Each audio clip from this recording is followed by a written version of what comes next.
నమస్కారం. తెలంగాణ రాష్ట్రంలో phone tapping సంబంధించి గతంలో కేసీఆర్ గారి ప్రభుత్వం చేసినటువంటి ఫోన్ ట్యాపింగ్ వ్యవహారానికి సంబంధించి ఈరోజు సిట్ అధికారులు గత వారం నెలల క్రితమే నాకు నోటీస్ ఇవ్వడం జరిగింది. ఆపరేషన్ సింధూర్ సంబంధించి పార్లమెంట్లో చర్చ జరుగుతున్న సందర్భంగా నేను దాన్ని వాయిదా వేసుకోవడం జరిగింది. తిరిగి నోటీస్ ఇచ్చింది కాబట్టి ఈరోజు సిట్ అధికారుల ముందు హాజరు కావడం జరిగింది. తెలంగాణ రాష్ట్రంలో కేసీఆర్ గారి ప్రభుత్వంలో వాళ్ళ ప్రభుత్వ ఉన్నప్పుడు తెలంగాణ రాష్ట్రంలో అత్యధికంగా నా ఫోన్ కాల్ని మాత్రమే టాప్ చేశారు. అత్యధికంగా ప్రతి క్షణం, ప్రతి సెకండు, ప్రతిసారి కూడా ప్రతి విషయంలో కూడా నా ఫోన్ ట్యాప్ చేయడము నిజంగా ఇలా చూపించడం అధికారులు చూపించాకనే షాకు గురైన అనేక విషయాలు వారు చూపెట్టినాకనే షాకు గురైన.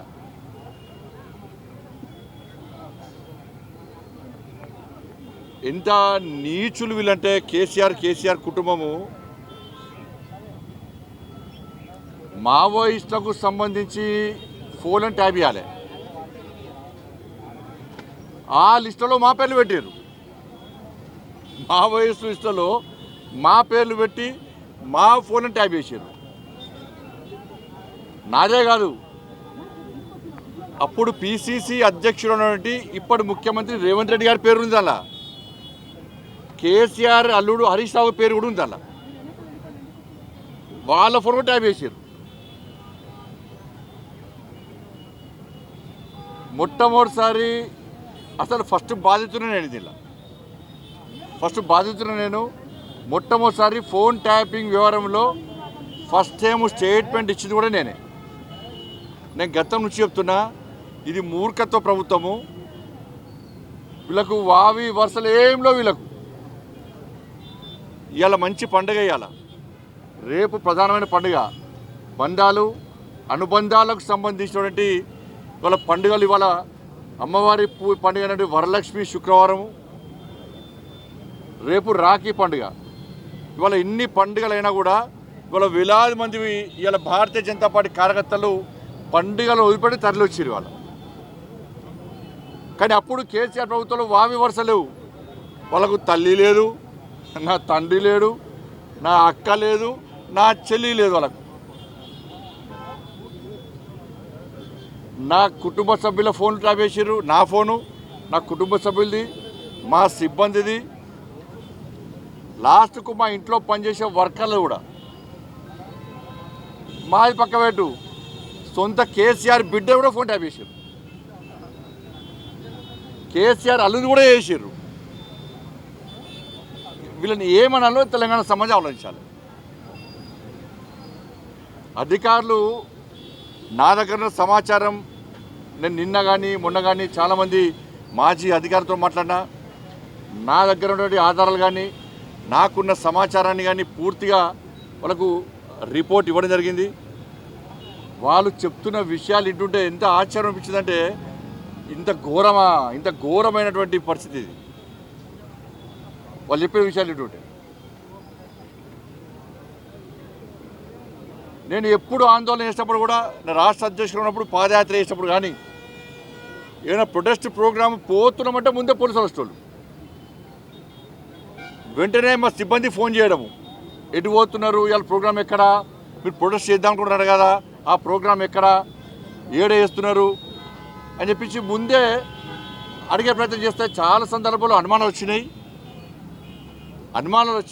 మేము అన్ని సందర్భాల్లో అనుమానం వచ్చిన తర్వాతనే ఈ విషయాన్ని బహిర్గతం చేయడం జరిగింది. ఇవాళ కేసీఆర్ గవర్నమెంట్లో మీరు చూడండి, మీరెవరన్నా, మీ కెమెరామెన్ ఉన్నారు, రిపోర్టర్లు ఉన్నారు, మీరెవరన్నా మీ కుటుంబ సభ్యులతో కానీ ఎవరన్నా కానీ వాట్సాప్ కాల్ కాకుండా నార్మల్ కాల్ మీరు మాట్లాడారు ఎప్పుడైనా? తెలంగాణ రాష్ట్రంలో కేసీఆర్ ప్రభుత్వం ఉన్నప్పుడు భిక్షాటన చేసే భిక్ష పైన కూడా ఒక ఏమీ తెలివైనటువంటి మామూలు వ్యక్తి కూడా వాళ్ళ భార్యతో మాట్లాడాలన్నా, ఇదే భార్యాభర్తల ఫోన్లైన మూర్ఖులు వీళ్ళు. చండాలులు, నీచ మనుషులు వీళ్ళు. ఎవడన్నా భార్యాభర్తల ఫోన్ వింటారా అన్న ఎవడన్నా? ఇంత సిగ్గుమాల కుటుంబం వీళ్ళది. కేసీఆర్ కొడుకైతే దరిద్రులు వీళ్ళు. ఎవరన్నా తెలంగాణ రాష్ట్రంలో కేసీఆర్ ప్రభుత్వం ఉన్నప్పుడు ఎవ్వరు కూడా నార్మల్ కాళ్ళు మాట్లాడుకోవాలి. ఎవరైనా మామూలు బిచ్చబులు అడిగినా కూడా, ఆటో కార్మికులు అడిగినా కూడా, అబ్బో సార్ కేసీఆర్ ఫోన్ ఇంటర్నెట, అందుకే వాట్సాప్ కాల్ మాట్లాడుతున్నారు సార్ అంటుండే. ఇది కామన్ అయిపోయింది. ఇది ఎవరు కూడా మాట్లాడుకోలే, అందరికి తెలిసిపోయింది. కేసీఆర్ ఫోన్ ఇంటర్నెట, మామూలు కాళ్ళు మాట్లాడకూడదు, అయితే వాట్సాప్, అయితే ఫేస్ టైము, అయితే సిగ్నల్లే మాట్లాడుకోవాలంట అని చెప్పి ఈ టెక్నాలజీ పెంచడానికే కావచ్చు కేసీఆర్ టాపిక్ వేసేది అంత తెలిసి. అంటే ఇంత ఘోరమైన పరిస్థితి ఆ రోజు కేసీఆర్ ప్రభుత్వ హయాంలో ఉండే. మావోయిస్టుల ఫోన్ల లిస్టులో మా పేర్లు పెట్టి ఫోన్ ట్యాప్ చేసారు. అసలు ఎస్ఐబి అనేది మావోయిస్టుల కార్యకలాపాలను ఎప్పటికప్పుడు తెలుసుకోవడము, వాళ్ళని కంట్రోల్ చేయడము, వాళ్ళ పట్ల కఠినంగా వ్యవహరించాలంటే ఎస్ఐబి ఉండాలి. కాబట్టి ఒక సపరేటు ఇన్వెస్టిగేషన్ బ్రాంచ్ పెట్టి మావోయిస్టు టెర్రరిస్టు కార్యకలాపాలను అదుపు చేయడానికి మాత్రమే ఇది అవసరం. దాన్ని పెట్టుకొని వీళ్ళు ఏది పడితే ఫోన్ ట్యాప్ చేయడమే. వేలాది ఫోన్లు, ఆ లిస్ట్ చూస్తే నేను ఆశ్చర్యపోయినా. వేలాది ఫోన్లు, ఢిల్లీ నుంచి నాకు వచ్చిన ఫోన్లు, మా పిఏలకు వచ్చిన ఫోన్లు, మా డ్రైవర్కి వచ్చిన ఫోన్లు, మా సిబ్బందికి వచ్చిన ఫోన్లు అన్నీ కూడా లిస్టు మొత్తం ఉంది. ఆడ మొత్తం లిస్ట్ ఉన్నది. మావోయిస్టుల కోసం ఏర్పాటు చేసినటువంటి ఎస్ఐబిని ఈ కేసీఆర్ అనే మూర్ఖుడు, కేసీఆర్ కొడుకు ట్విట్టర్ టిల్లు ఏ విధంగా వాడుకున్నారంటే, దాన్ని పక్కబెట్టి, మావోయిస్టుల లిస్టు పక్కబెట్టి రాజకీయ నాయకుల ఫోన్లను ట్యాప్ చేయడము. వాళ్ళ సొంత, నేను అందుకే సిట్టర్ చెప్పిన, మీరు మమ్మల్నే కాదు, బీఆర్ఎస్ పార్టీకి సంబంధించి మంత్రుల ఫోన్ కూడా ట్యాప్ చేసే లిస్ట్ ఉన్నది. బీఆర్ఎస్ సంబంధించి ఎమ్మెల్యేల ఫోన్ కూడా ట్యాప్ చేసిర్రు. కేసీఆర్ బిడ్డది కేసీఆర్ అల్లు కూడా ట్యాప్ చేసిర్రు. వాళ్ళని కూడా విచారణ విలువాలని చెప్పిన, వాళ్ళని కూడా విచారణ విలువాలే.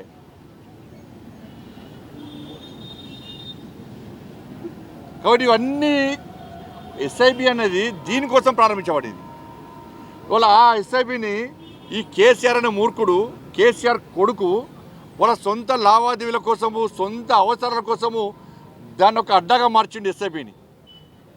ఎస్ఐబిని ఒక అడ్డాగా మార్చి మాలాంటి రాజకీయ నాయకుల ఫోన్లు ట్యాప్ చేయడము, వ్యాపారస్తుల ఫోన్ ట్యాప్ చేయడము, అడ్వకేట్ల ఫోన్ ట్యాప్ చేయడము, సినిమా వాళ్ళ ఫోన్లు ట్యాప్ చేయడము.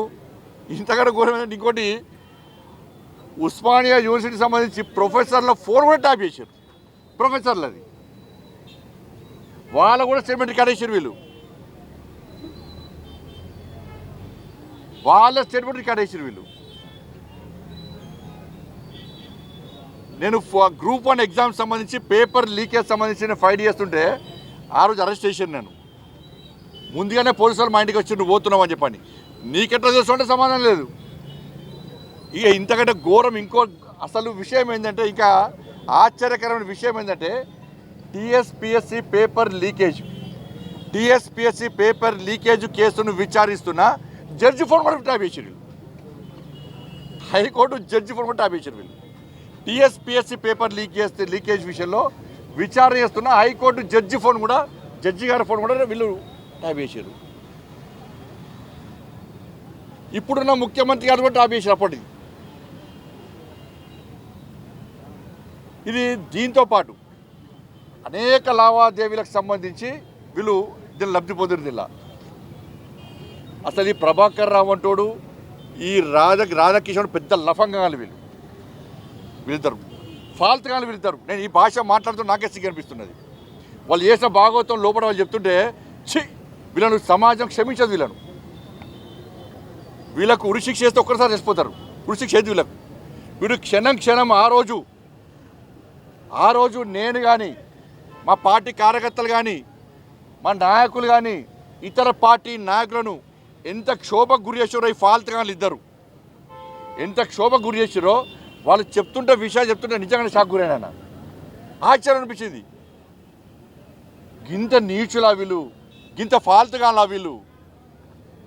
వీళ్ళని ఏం చేసింది రేవంత్ రెడ్డి ప్రభుత్వం రేవంత్ రెడ్డి ప్రభుత్వం రాగానే కథం ఒకడు అమెరికా వీకిండు, ఇంకో అరెస్ట్ చేయడానికి గిన్ని సంవత్సరాలు పట్టింది. కాపాడే ప్రయత్నం రేవంత్ రెడ్డి ప్రభుత్వం చేస్తున్నది.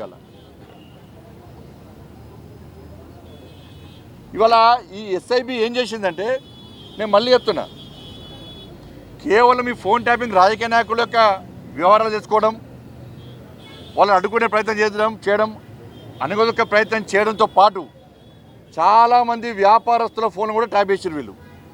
వాళ్ళ లావాదేవీలు, వాళ్ళ బిజినెస్ ట్రాన్సాక్షన్స్ కానీ వాళ్ళ బిజినెస్ సంబంధించి అన్ని రహస్యాలు తెచ్చుకొని ఫోన్ చేసి కేసీఆర్ కొడుకు ఫోన్ చేసి వాళ్ళని బ్లాక్మెయిల్ చేసి వేల కోట్ల రూపాయలు దొబ్బిపోయినంటే గిదే ఫోన్ ట్యాప్ ఇది ఎవరని.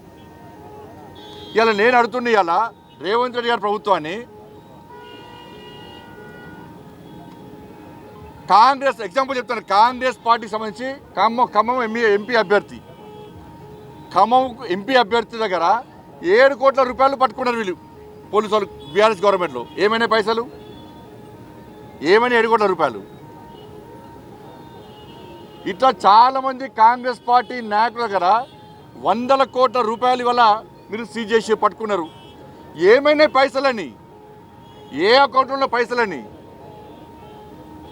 ఏరికొని ఎవరి చేతి పుట్టినాయి? అయితే కేసీఆర్ దగ్గర, కేసీఆర్ కొడుకు దగ్గరకు పోయినాయి. ఎవరు ఇచ్చిపోయి? ఇదే ప్రభాకర్ రావు, రాధాకిషన్ దొరికి పైసలు ఇచ్చారు.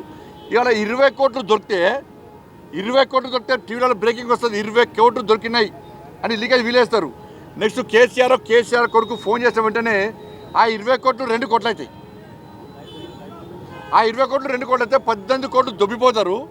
ఈ 2 కోట్లు రికార్డులో రికవరీ చూపెడతారు. ఇన్ని వేల కోట్ల రూపాయలు ఇవాళ అక్రమాలు జరిగినప్పుడు దీని మీద రేవంత్ రెడ్డి గారి సర్కారు చర్యలు తీసుకునే అవకాశం ఉందా? తీసుకోదు. మరి ఈడీకి లేఖ రాస్తలేరు. ఈడీకి లెటర్ రాస్తే ఇవన్నీ దీని విచారణ జరుపుతారు కదా. ఫైనాన్స్ ట్రాన్సాక్షన్ జరిగింది కదా, వేల కోట్ల రూపాయలు ఇవాళ చేతులు మారినాయి కదా అక్రమంగా. ఇవాళ నేను అడుగుతున్న సిట్ అధికారులు చాలా మంచి ఆఫీసర్లు. ఈ ఇద్దరి అధికారుల మీద మాకు ఏం వ్యతిరేకత లేదు. ఇద్దరు చాలా నిజాయితీ గల ఆఫీసర్లు, మంచి పేరుంది. కానీ మాకు ఉన్న అనుమానం వల్ల ఈ రేవంత్ రెడ్డి గారి సర్కార్ మీద మాత్రమే అనుమానం. సంవత్సరమే 1000 ఫోన్లు ట్యాప్ చేసినట్టు ఆధారాలు దొరికినాయి. మీకు ఎన్ని సంవత్సరాలు చెప్తారు దీన్ని? ఇంకా ఎన్ని సంవత్సరాలు చెప్తారు దీన్ని? కమిషన్లు ఇస్తారా, టైంపాస్ చేస్తారా? కమిషన్లు రిపోర్ట్ ఇచ్చాక ఎవరు చదివించుకోలేదా? ఇన్ని సంవత్సరాలకి సంవత్సరం దాటింది, ఏ ఒక్క రాజకీయ నాయకుడి మీద అరెస్ట్ చేసిరా మీరు? కేసీఆర్ గారిని, కేసీఆర్ కుటుంబం మీద చర్యలు తీసుకుని అరెస్ట్ చేసిరా ఎవరన్నా? ఎందుకంటే ఇద్దరు ఒకటే. నేను ఈ అధికారులు అడుగుతున్నా, వాళ్ళ ప్రభుత్వం అడుగుతున్నా, ముఖ్యమంత్రి గారు ఫోన్ ట్యాప్ చేసారు కదా, ముఖ్యమంత్రి గారిని పిలిచి విచారణ చేసే దమ్ము వీళ్ళకుందా, అధికారం వీళ్ళకుందా? సాక్షాత్తు జడ్జిల ఫోన్ ట్యాప్ చేసారు కదా, జడ్జిలను పిలిచి విచారణ చేసే అధికారం వీళ్ళకుందా?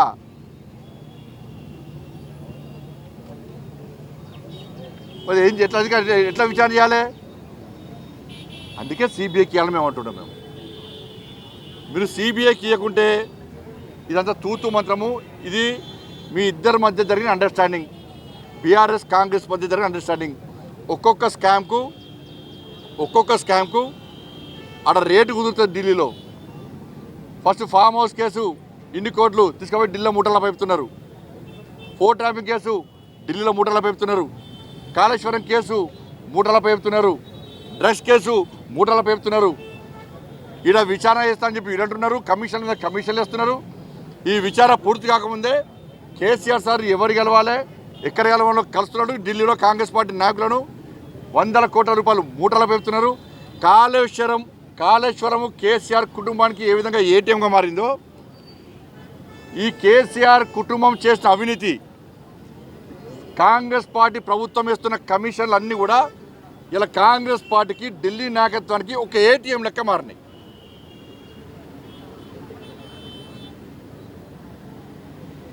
ఇంత జరుగుతుంటే కేసీఆర్ కుటుంబాన్ని అరెస్ట్ చేసి దమ్ములేదు. లాస్ట్కు రాష్ట్ర ముఖ్యమంత్రి గారు ఏం చేశారు? క్లీన్ చీట్ ఇచ్చేసారు. ఇలా మేము కేసీఆర్ను ఏం చేయం. అదే రాష్ట్ర ముఖ్యమంత్రి గారిని జైలుకి పంపినప్పుడు నీ ఫోన్ నీ కుటుంబ సభ్యుల ఫోన్ ట్యాప్ చేసిండు. ఎవరు చేసిండ్రు? కేసీఆర్ చేసిండు, కేసీఆర్ కొడుకు చేసిండు. అటువంటి కేసీఆర్కు క్లీన్ చిట్ ఇచ్చిండు రాష్ట్ర ముఖ్యమంత్రి. అంటే అండర్స్టాండింగ్ చేసుకోండి. కేసీఆర్ ఏం చెప్తే రేవంత్ రెడ్డి గారు గదే చెప్తాడు. కేసీఆర్ గారు ఏం మాట్లాడమంటే రేవంత్ రెడ్డి గారు గదే మాట్లాడతారు.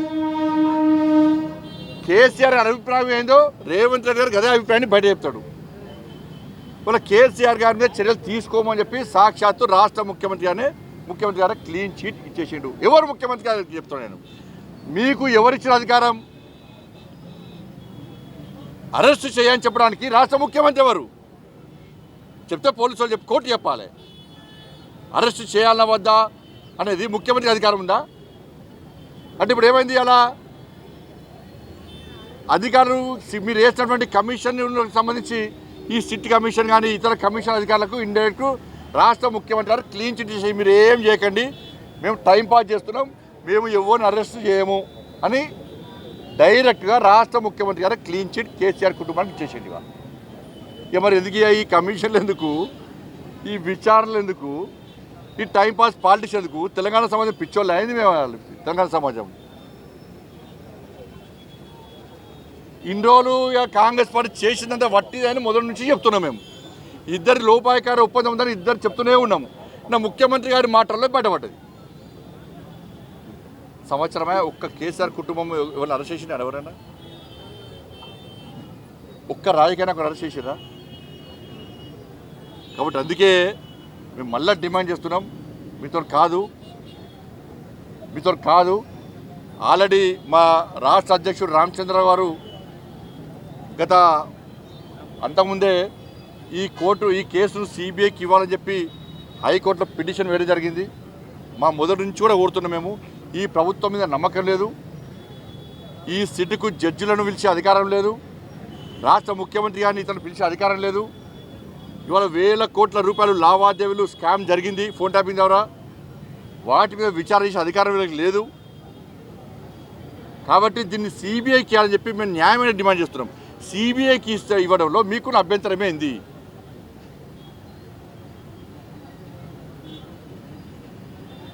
ఇలా భారతీయ జనతా పార్టీ సంబంధించి అనేక రాష్ట్రాల్లో మేము అధికారంలో మేము అనేక రాష్ట్రాల్లో ఏ రాష్ట్రంలో కూడా ఏ ప్రతిపక్ష పార్టీ భారతీయ జనతా పార్టీ మీద ఫోన్ ట్యాపింగ్ చేస్తున్నారని చెప్పి ఎక్కడ ఆరోపణలు లేవు. ఒక్క తెలంగాణ రాష్ట్రంలో మాత్రమే ఉన్నాయి. ఇది ఎందుకు చెప్తున్నా అంటే కాంగ్రెస్ వాళ్ళు మీ రాష్ట్రంలో లేదా అంటే ఏ రాష్ట్రం జరిగింది? బీజేపీ పాలిత రాష్ట్రం. ఒక రాష్ట్రం పేరు దట్ ఈస్ బీజేపీ.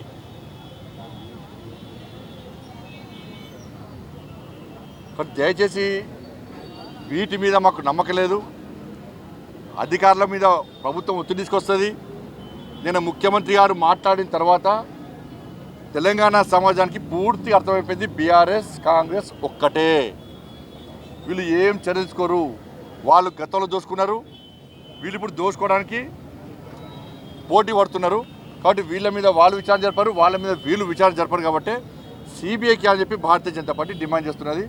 ఇవాళ ఏదైతే ఎస్ఐబి సంబంధించి ఉన్నదో అంటే చాలామంది ఎస్ఐబిలో అధికారులు గతంలో బీఆర్ఎస్ పార్టీ ప్రభుత్వం రాకముందు అనేక మంది ఎస్ఐబిలో ఉన్న అధికారులు నక్సల్స్ విషయంలో ప్రాణత్యాగం చేశారు. చాలామంది అమరులైన వాళ్ళది బలిదానం అయిపోయారు. అటువంటి ఎస్ఐబిలో ఈ ప్రభాకర్ రావు అంటే రిటైర్మెంట్ అయిపోయింది. అది అయిపోయినాక డిఓటి టెలికాం డిపార్ట్మెంట్ సంబంధించి అధికారులు క్వశ్చన్ చేసిండ్రు ఎవరిని? బీఆర్ఎస్ పార్టీ ప్రభుత్వాన్ని. అరే ప్రభాకర్ రావు అంటే రిటైర్మెంట్ అయిపోయాడు, అటువంటి వ్యక్తిని ఎస్ఐబిలో మీరు ఏ విధంగా మీరు పెడతారు? చాలా రహస్యాలు మేము ఇలా రికార్డ్ చేయాల్సి వస్తుంది. మావోయిస్టులకు సంబంధించి ఎట్లా పెడతారు అంటే ఈ రాష్ట్ర ముఖ్యమంత్రి ఏం రాసింది తెలుసా? ఈయన ఐజీ అని రాసి రిప్లై ఇచ్చాడు. ఐజీ తప్పుడు రిప్లై ఇచ్చింది నేనే కేసీఆర్. హోంశాఖ ఏం చెప్తున్నది? ప్రతి జనవరి నెలలో ప్రతి జూలై మంత్లో ఈ 2 నెలల్లో ఏవైతే రికార్డ్ చేసిర్రో వాటిని వెంటనే డిలీట్ చేయాలి, ఏవైతే ఆధారాలు ఉన్నాయో వాటన్నిటిని ధ్వంసం చేయాలని చెప్పి జూలై జనవరి నెలలో చేయాలని చెప్పి హోంశాఖ ఖచ్చితమైన ఆదేశాలు జారీ చేసింది. వాటిని ఎవి కూడా కేసీఆర్ ప్రభుత్వం పాటించలేదు. కాబట్టి ఇవన్నీ కూడా కేంద్రము కరెక్ట్ విచారణ చేస్తే ఇవన్నీ బయటకు వచ్చే అవకాశాలు ఉన్నాయి. టెలికాం సంబంధించి కానీ, ఈడీకి సంబంధించి కానీ, ఫైనాన్స్ సంబంధించి కానీ ఇవన్నీ కూడా కేంద్రం ఆధీనంలోకి వస్తాయి. కాబట్టి కేంద్రానికి ఇలా సిబిఐకి విచారణ చేస్తే ఇవన్నీ విషయాలు బయటకు వస్తాయి. కాబట్టి అన్ని విషయాలు బయటకు వస్తాయి. కేసీఆర్ కుటుంబం యొక్క బండారం బయటపడుతుంది. అప్పుడు చర్యలు తీసుకోవచ్చు అని చెప్పి మేమంటుంటే, చర్యలే తీసుకోమని చెప్పి రేవంత్ రెడ్డి గారు సర్కార్ అంటుంటే ఇక్కడ తెలంగాణ సమాజం ఆలోచించాల్సిందని కోరుతా ఉన్నాం. ధన్యవాదాలు. అలా లోపల జరిగిన విషయాలు బయట చెప్పద్దు. సిట్టికి సంబంధించి నా దగ్గర ఆధారాలు కానీ, నా దగ్గర సమాచారం పూర్తి కూడా నేను సమర్పించిన దాని మీద కూడా విచారణ జరపాలని చెప్పి కోరాను నేను.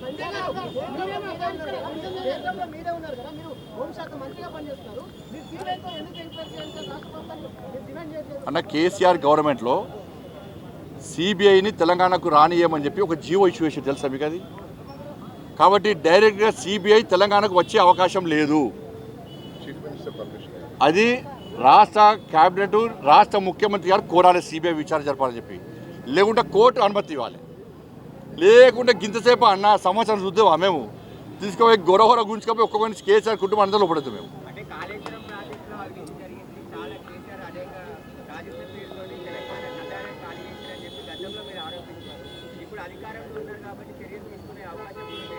ఏం చర్య తీసుకున్నాం? మేము ఆల్రెడీ విజిలెన్స్ రిపోర్ట్ ఇచ్చాం దాని మీద.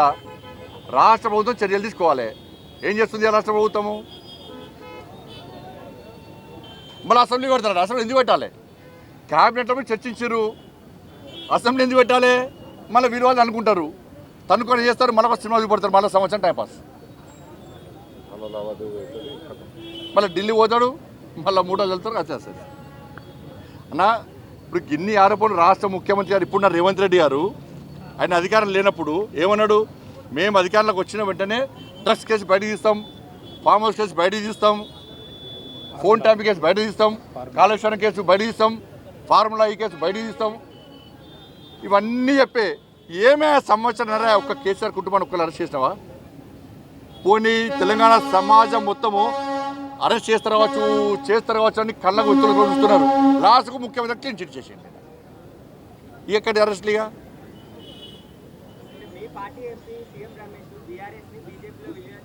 అంటే టాపిక్ ఎవరిది? ఫోన్ టాపిక్ మాట్లాడాను లేకుంటే మీరు అది ఇస్తారు వాళ్ళ మీరు.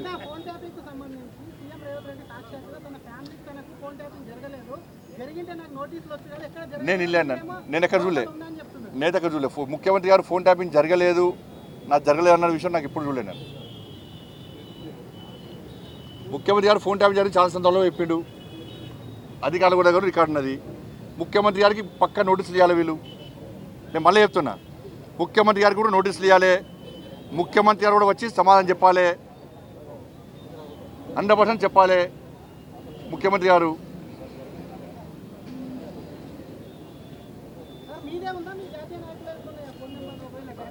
అన్న లిస్ట్ చూస్తే నువ్వు ఆశ్చర్యపోతావు అన్న, 1000 నెంబర్లు లేదు అలా. ఇక కేసీఆర్ అంటానికి, కేసీఆర్ కొడుకు ట్విట్టర్ టిల్లడానికి ఏం పని లేదు, ఇదే పని వాళ్ళకి. ఏం పని లేదు, అన్ని ఉన్న పని వాళ్ళు. ఈ 11 సంవత్సరాలు సాధించింది ఏంటి అంటే 1000 కోట్ల రూపాయలు వ్యాపారస్తులై, రాజకీయ నాయకులే అన్నీ ఎలక్షన్ కూడా పట్టుకున్న పైసలు గీసలు అన్నీ దొబ్బిపోయి, వ్యాపారస్తులు బ్లాక్మెయిల్ చేసి పైసలు దొబ్బిపోయి, అదే సొంత చెల్లెది ఫోన్ ట్యాప్ చేస్తారా అన్న, బిడ్డ చేస్తారా అన్న ఎవడన్నా? అల్లుంది చేస్తారా ఎవడన్నా? కానీ కాంది ఎవరిది? కేసీఆర్ గారిది. కేసీఆర్ కొడుకు ట్విట్టర్ టిల్లుది. కేసీఆర్ అల్లుందాయా? అల్లు కొడుకుతారు సంతోష్రావు. వాళ్ళ ముగ్గురే కాదు నాకు తెలిసి, అందరి అయినాయి. బీఆర్ఎస్ పార్టీలో ఉన్న మంత్రులు అయినాయి, ఎమ్మెల్యేలు కూడా అయినాయి.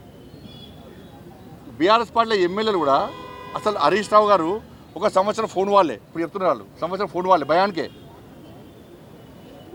బీఆర్ఎస్ ఎమ్మెల్యేలు కూడా ఎవ్వరు నార్మల్ కాల్ మాట్లాడుకోలే, ఫేస్ టైము అయితే సిగ్నల్ అయితే వాట్సాప్.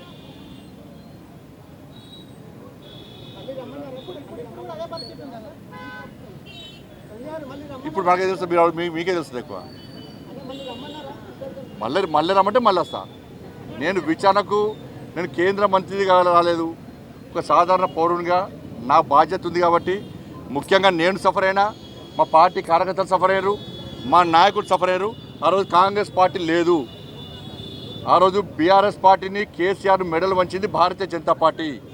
మా పార్టీ కార్యకర్తల మీద నాన్ అవైలబుల్ కేసు పెట్టిర్రు, రౌడీ షీట్లు ఓపెన్ చేసిర్రు, కమ్యూనల్ షీట్లు ఓపెన్ చేసిర్రు, లాఠీలతో కొట్టిర్రు, నిర్బంధం విధించారు మా మీద.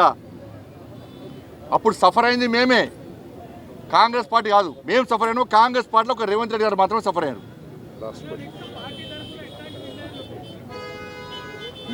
మేము ఇలా డిమాండ్ చేయడానికి వచ్చినాం. రాష్ట్ర ప్రభుత్వము చిత్తశుద్ధి నిరూపించుకోవాలంటే, రాష్ట్ర ముఖ్యమంత్రి గారు చిత్తశుద్ధి నిరూపించుకోవాలంటే మాకు ఢిల్లీకి మూటలు ముడతలేవు అని చెప్పి అది నిజం కావాలంటే మీరు వెంటనే సిబిఐకి ఇవ్వాలని చెప్పి డిమాండ్ చేస్తున్నాం. ధన్యవాదాలు.